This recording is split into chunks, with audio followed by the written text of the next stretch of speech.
Researchers are at the center of everything that we do. If it doesn't benefit researchers in some way, it's not something we're particularly interested in pursuing.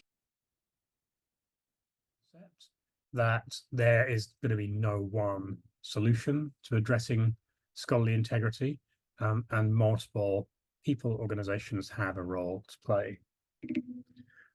If we then look at how we think we can help at ORCID, and not just ORCID, with the other persistent identifier providers, we believe that the network of PIDs, which links the key entities of research, the people, their institutions, their funders, their research outputs, having unique and unambiguous ways of identifying these objects, are key to tracking and analyzing the network of research, and enable things like the track record of researchers to be considered through looking at their previous works, their peer review contributions, their funding awards.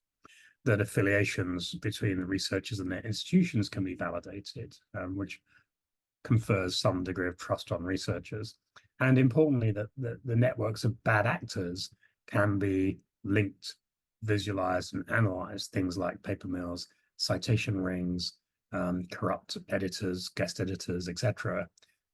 They're easier to detect if they're unambiguously identified and can be linked. While the trustworthiness of the data can be increased by layering on top of the self-assertions, a set of assertions made by trusted organizations. But researchers are always in full control of their ORCID records. And there's only two ways that data can get into the ORCID system, onto an ORCID record. The record holder can add it themselves. And you'll see that we've recently highlighted that in our UI with these little blue person icons next to any item that's been added by the person. The other way that data can get into a record is by a trusted ORCID member organization adding the data to the record, and they can only do that with the permission of the researcher. And as Chris said, some of it will be added by the research themselves, but validated information is actually even more useful in the context of research integrity. And this is the information that's added by the ORCID member systems. We call these trust markers. And in the user interface, we updated it last year to try and pull this information out and make it a bit more visible with these green ticks. And since the very beginning of ORCID, we talked about a virtuous circle, and now we talk about community trust network. But what we've realized over time is that the level of trust in a record accumulates. So at the bare bones, you start with the record and you add things yourself.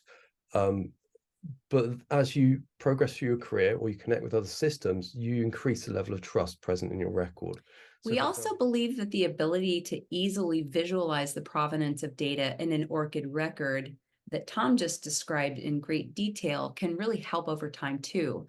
Since now with the record summaries, it's easier for organizations to see the trust markers associated or not with data about them. It also might inspire a researcher who hasn't updated their record in a while to check into whether one of the organizations they're affiliated with is currently an ORCID member, or if they've integrated with the ORCID registry and they might choose to grant permissions to contribute data to the record. Eventually, we hope to see the overall growth of trust markers in the ORCID registry, which will mean that a vast majority of the data found in ORCID records has been contributed by organizations rather than required to be asserted by researchers themselves. Our largest contributor of trust markers by far, and you'll see this in a few minutes as well, is Crossref, and they offer an auto update feature that researchers can enable that automatically updates their records at the time that their articles are published. So now that you've heard about how our community is helping to address the crisis of research integrity, what does this look like in our community? How do the trust markers help specifically? Who benefits from trust markers? Well, first and foremost, proliferation of trust markers helps researchers. Researchers are at the center of everything that we do. If it doesn't benefit researchers in some way, it's not something we're particularly interested in pursuing. To researchers, the promise of ORCID is that all their research information is accessible to them in their record to be used wherever they need it.